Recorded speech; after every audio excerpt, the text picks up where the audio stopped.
I can make diseases disappear. To be more precise, I can make chronic diseases disappear.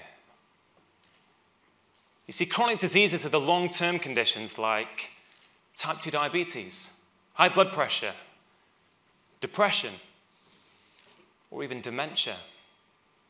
And there's 15 million people in England who have already been diagnosed with a chronic condition.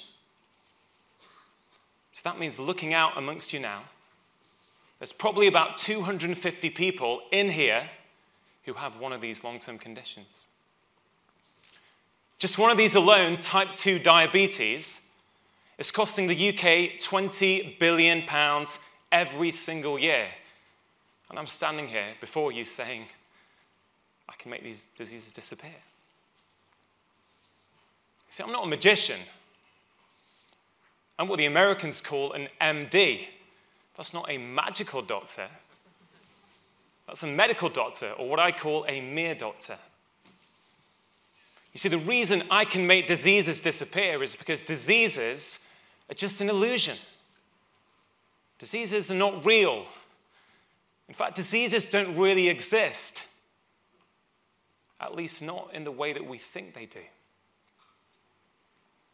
So 15 years ago, I qualified for medical school, and I was ready. I was full of enthusiasm, full of passion, ready to go out and help people.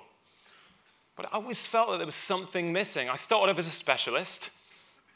I moved from being a specialist to becoming a generalist, or a GP.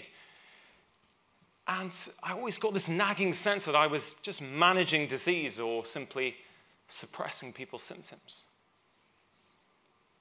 And then, just 5.5 years ago, came the turning point for me. You see, 5.5 years ago, my son nearly died.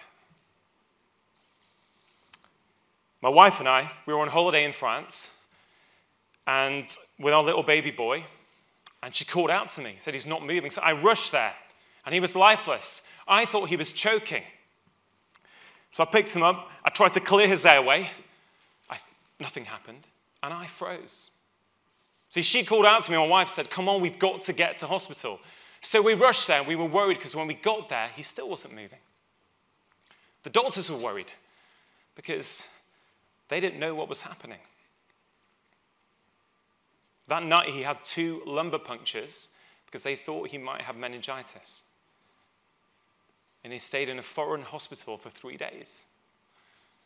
And what actually transpired was my son had a low level of calcium in his blood that was caused by a low level of vitamin D.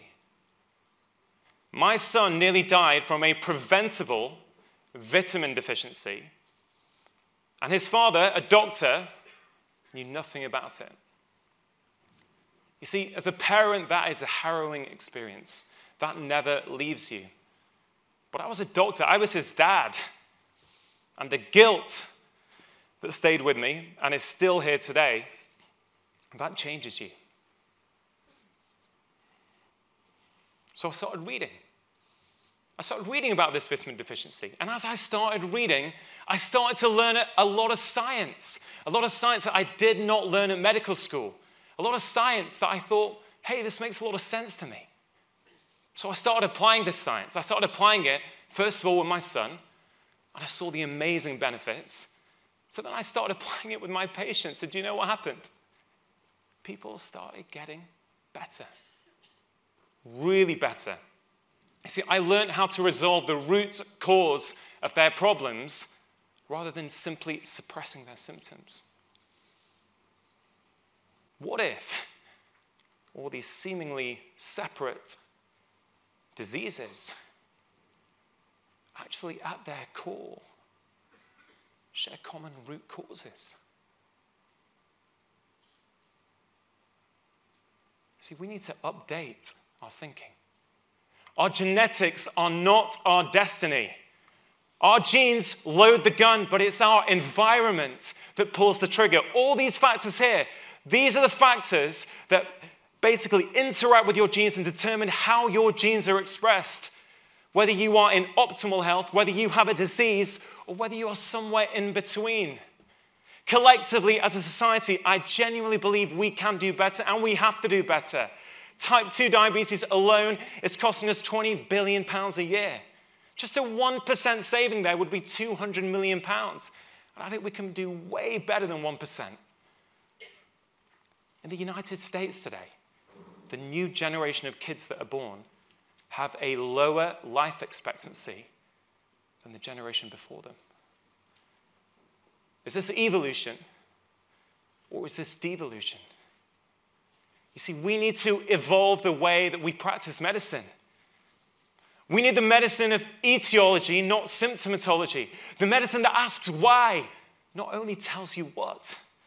This is personalized medicine. This is precision medicine. This is progressive medicine. And actually, if you take a step back, this is preventative medicine in its purest form. We have got to stop applying 20th century thinking to 21st century problems. We need to take back control, empower ourselves, and re-educate ourselves away from our fear of disease and right back down the curve to optimal health. Because if we do, together, I genuinely believe that we can change not only our health, not only the health of our communities, but maybe, just maybe, we could start to change the health of the entire world. Thank you.